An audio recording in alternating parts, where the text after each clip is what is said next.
At least 3 people are dead after a large-scale Ukrainian drone strike hit Moscow and its surrounding areas. At least a dozen people were injured on Saturday in what is the largest and most deadly attack to the Russian capital since the war began in 2022. Russia's defense ministry claimed more than 550 drones were shot down across the country over the weekend. The bombardment came just days after a Russian attack killed at least 24 people in Kyiv. Ukrainian President Vladimir Zelensky said on social media yesterday that the use of long-range attacks has, quote, significantly changing the situation and, more broadly, the world's perception of Russia's war. Meanwhile, Poland troop withdrawal from the New York Times. The Defense Department is abruptly canceling the deployment of more than 4,000 troops to Poland, surprising many Army officials. That's according to 3 Army sources. It follows the Pentagon's earlier decision to withdraw 5,000 troops from Germany and cancel a Biden-era plan to have a stationary missile-equipped and artillery unit in Europe. Those decisions came after President Trump reacted angrily to German Chancellor Friedrich Merz's comments that Iran had humiliated the United States. It remains unclear why Defense Secretary Pete Hegseth canceled the Poland deployment, despite Poland's close ties with the U.S. and its status as a likely destination for troops leaving Germany. About 7,400 U.S. troops are currently stationed in Poland, where we have headquarters, and officials are unsure whether the 4,000 canceled troops count toward the 5,000 troop drawdown. We're going to bring in Mark Palamperopoulos to discuss all of this. Mark, let's talk first about the situation in Moscow. I'm sort of, I guess I'm surprised at how much the war has evolved over the course of this past year. Early in the administration, it looked like Russia had the upper hand. We had Tulsi Gabbard saying, look, they have the upper hand. And yet here we see Ukrainian forces hit deep into Moscow. What is the reason for this shift? So it's pretty remarkable, Sam. I mean, again, Tulsi Gabbard, even in testimony, I think it was last month, said that, according to the intelligence community, that Russia has the upper hand in the war. I don't think anyone actually agrees with this, and I think the events of the last couple of days bear this out. Ukraine has an incredible indigenous production capability for drones. They certainly use some of the intelligence that we provide on these strikes, but this is the Ukrainians kind of telling Putin and the Russians that, hey, we can reach you inside the Moscow environs. And one of the things that there always was this notion that Moscow is protected by this rather unique and capable air defense network. And the Ukrainians, while a lot of drones were shot down, the Ukrainians seem to kind of blow up, literally, that notion. And there is just this sense that, well, hold on a second, Ukraine is actually doing quite fine right now. Maybe they don't need the United States as they had in the past. Things evolved.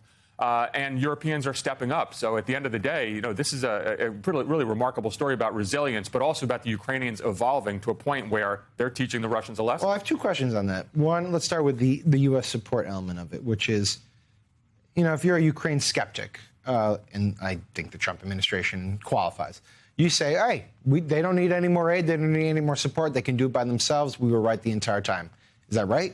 Well, it's not right because, of course, they did need our support in the really extraordinary efforts. A lot of us complained that the Biden administration didn't do enough, but they did do a lot, and they allowed the Ukrainians to survive and now thrive. And I think that clearly, if we were providing additional air defense for Ukraine, it would be enormously helpful. We're not, and that's too bad. That's a shame.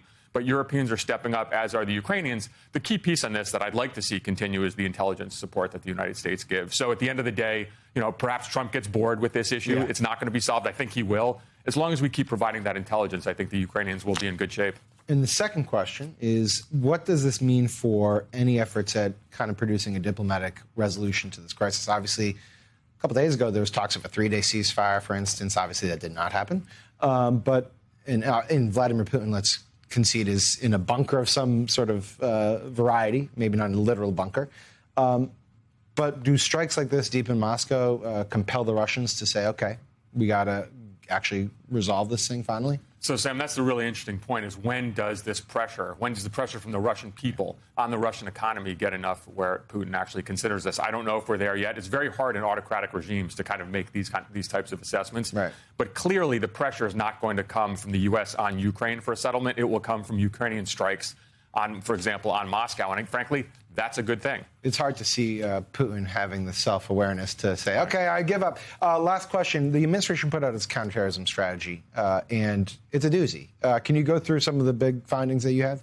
Sure. So this is something that in the counterterrorism world was long anticipated. We were actually trying to see what the administration would come out. Seb Gorka, who's a controversial figure, is the head of the counterterrorism department, yes. right, at the National Security Council. And while we have had counterterrorism successes, there was an ISIL member killed in Nigeria, a joint U.S.-Nigerian operation over the weekend. Same thing, there was an arrest of a leading Iraqi Shia figure in Turkey. So good things are happening. But the strategy is a little odd, to say the least. It certainly neglects completely right-wing terrorism, doesn't even address it. It only talks about left-wing terrorism, things like transgender ideology and Antifa, which, for example, if I was in my old job and I had to sit down with British officials and talk about how to combat Antifa, they would laugh me out of the room. And it doesn't talk, frankly, Sam, about soft power. And, James Mattis famously said, if we don't have a diplomatic work on certain issues, I'm going to have to buy more ammo. I'm paraphrasing that. But USAID has been eviscerated. The State Department, a quarter of the staff is fired.